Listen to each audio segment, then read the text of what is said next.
प्रिय भाइयों बहनों, श्री ठाकुर प्रसाद सिंह एवं श्री संत प्रसाद सिंह वसुंधरा ऑर्गेनिक ट्रस्ट की तरफ से आप सभी को नव वर्ष की हार्दिक शुभकामनाएं।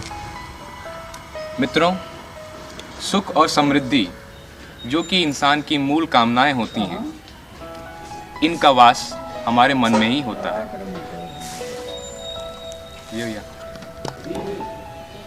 हमें लगता है कि हम मुक्त हैं और मुक्त जीवन जीते हैं, पर वास्तविकता में अगर आप इसको ध्यान से देखें तो हम अपने मन के ही नियंत्रण में जीवन जीते हैं। पर इसका यह अर्थ नहीं है कि आप हमेशा बाधित ही रहेंगे।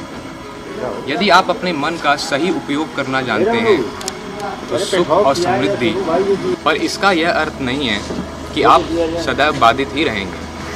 यदि आप अपने मन का सही उपयोग करना जानते हैं तो सुख और समृद्धि पा ही जा सकती है, उसमें कोई दो राय नहीं। भारतीय वैदिक साहित्य में आपके मन के जड़ को आपका अन्न कहा गया है। जो अन्न आप खाते हैं अपना खुद का एक मन या चित्त होता है, जिसे अन्नमय कोश कहते हैं, यानी अन्न के स्तर का चित्त। यदि आप सही प्रकार का अन्न खाएं तो आप सही प्रकार का मन भी पा सकते हैं। इसी प्रकार वैदिक व्यवस्था में अन्न की पूजा होती थी तथा उसे प्रेम व स्नेह की दृष्टि से देखा जाता था। इस प्रकार की उपज एक अच्छे मानव मन का निर्माण करती थी। इसी तरह के मानव मण जब एक समाज के रूप में गठित होते थे तो ऐसा समाज उत्पन्न होता था जो कि सुख व समृद्धि से परिपूर्ण हो। ऐसे ही समाज को हमारे वैदिक साहित्य में वसुधैव कुटुंबकम कहा गया है, यानी वैश्विक परिवार। इसी को राम राज्य भी कहा गया है। राम राज्य यानी भगवान श्री राम का राज्य, जिसमें कोई पाप नहीं है, कोई दुष्टता नहीं है। ऐसी व्यवस्था हमारी भारतीय खेती व्यवस्था के एकदम विपरीत होती है।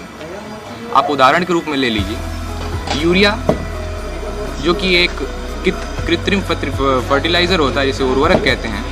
इसका प्रयोग हम किस लिए करते हैं? ताकि हमें खेती में मुनाफा हो। पर इसका असर क्या होता है? आप खेती में मुनाफा तो पा लेंगे, पर खेती की जो गुणवत्ता होती है आपने उसको पूरी तरीके से दूषित कर दिया। इसका एक ऑल्टरनेटिव भी होता है। अब क्या होता है, जैसे आप उदाहरण के रूप में लीजिए, आपका खुद का जो पाचन क्रिया होती है उसमें जब प्रोटीन सिंपली खाना होता है, पर उसमें आप और नीचे जाएंगे, नीचे सूक्ष्म स्तर पे जाएंगे तो आप पाएंगे कि जब प्रोटीन का डिकम्पोजिशन होता है या फिर सड़न होता है तो एक गैस रिलीज़ होती है, उसे अमोनिया कहते हैं। यही अमोनिया गैस आगे एक जैविक यूरिया का प्रोडक्शन कर सकती है। अब हमने जो यूरिया जैविक रूप से बनाया है उसे जैविक इसलिए कहते हैं क्योंकि एक जीवित प्राणी के मन का, उसके पूरे स्वभाव का उस पर एक असर होता है। ये कृत्रिम रूप से उर्वरक बनाने वाली फैक्ट्रियों में नहीं बनाया गया, ये एक जीवित प्राणी के अंदर बनाया गया। इस वजह से इस पे ना केवल उस प्राणी के शारीरिक ढांचे का कुछ असर पड़ता है, बल्कि उसके मन में जो व्यवस्था हो उसका भी पूरा असर पड़ता है। वो किस भाव से है, किस तरीके से रहता है, उसका पूरा असर उस पर पड़ा। वो कह सकते हैं ये यूरिया जीवित रहता है, पर फैक्ट्रीज में जो यूरिया बनाया जाता है वो मृत यूरिया है। अब मृत यूरिया आप खाएंगे, आप कैसे बनेंगे आप देखिए। जीवित यूरिया आप खाएंगे, आप कैसे बनेंगे वो आप देखिए। इस तरीके का कृत्रिम रूप से बनाया गया उर्वरक हमारे मन पर कैसा प्रभाव डालता है, ये आप बस आज की सामाजिक स्थिति को देख के ही जान सकते हैं। आप आज देख सकते हैं कि भारत की मूल व्यवस्था को छोड़कर जब हम जैविक रूप से खेती करते थे, हम आज कृत्रिम रूप में खेती करने लगे हैं। उसका असर सबसे पहले हमको समाज में किए गए सारे पाप, सारे दुष्कर्म, सारी दुर्व्यवस्था, जिसमें अलग अलग तरीके के आप क्राइम्स को ले सकते हैं। क्राइम का क्या इस समय स्थिति है आप सब जानते हैं। उसका कारण अगर आप ध्यान से देखें, उस पर रिसर्च शोध करेंगे, आपको पता चलेगा कि खाने का कितना ज़्यादा असर होता है इस पर। आप एक मृत तरीके से बनाया गया फसल को, अन्न को खाते हैं, आपका मस्तिष्क कभी भी स्थिर नहीं रहेगा। उसकी एकाग्रता की क्षमता पूरी तरीके से नष्ट हो सकती है। कम तो होगी, उसमें कोई दो राय नहीं, पर वो नष्ट भी हो सकती है। एकदम बिखरा हुआ मस्तिष्क, ऐसा बिखरा मस्तिष्क कभी भी सुख और समृद्धि से परिपूर्ण समाज नहीं बना सकता। ऐसा बिखरा मस्तिष्क सिर्फ अलग अलग तरह के अपराधों का ही उपज हो सकता है। कुछ मिलल है।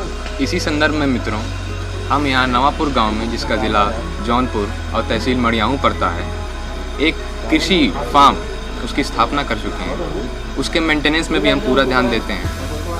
मित्रों, इस फार्म में हम अलग अलग तरह के उत्पादों का उत्पादन करते हैं। इसके अंदर अलग अलग तरह के अन्न, जैसे कि मुख्य रूप से गेहूं और चावल, साथ ही अलग अलग तरह की सब्जियों, उनका भी जैविक रूप से हम उत्पादन करते हैं। यहाँ पे किसी भी प्रकार का यूरिया डाई इस्तेमाल नहीं किया जाता। फसल के साथ साथ हम अलग अलग तरह के दुग्ध उत्पाद, जैसे कि दूध हो गया, घी हो गया, मक्खन, खोआ, इनका भी हम उत्पादन करते हैं।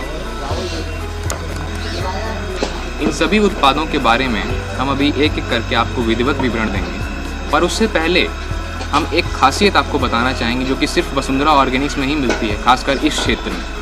वो खासियत ये है कि हमारे यहाँ जिस भी प्रकार के प्रोडक्ट्स का उत्पादन होता है, उन सब में हमारा पूरा प्रयास होता है, सतत प्रयास होता है कि हम किस प्रकार से ज़्यादा अच्छा चित्त यानी स्नेह और प्रेम से परिपूर्ण चित्त का रोपण कर सकें। हर एक उत्पाद, चाहे वो किसी प्रकार का अन्न हो, सब्जी हो, फल हो या हमारे दुग्ध उत्पादन हो, सब में ऐसे चित्त का रोपण करने के लिए यहाँ वसुंधरा ऑर्गेनिक्स में हम वैदिक मंत्रों का प्रयोग करते हैं। इन वैदिक मंत्रों का उच्चारण रोज़ सुबह शाम हम अपने लाउड स्पीकर से अपने फार्म पे करवाते हैं। इससे हमारे यहाँ जो भी उत्पादन होता है, उसमें उन वैदिक मंत्रों की ऊर्जा समाहित हो जाती है। ये मंत्र हैं श्री सूक्त, जो कि माँ लक्ष्मी का मंत्र है, कनकधारा, जो कि माँ लक्ष्मी की आरती है, और विष्णु सहस्त्र नाम, जो कि भगवान विष्णु के 1000 नाम हैं, और गणेश वंदना।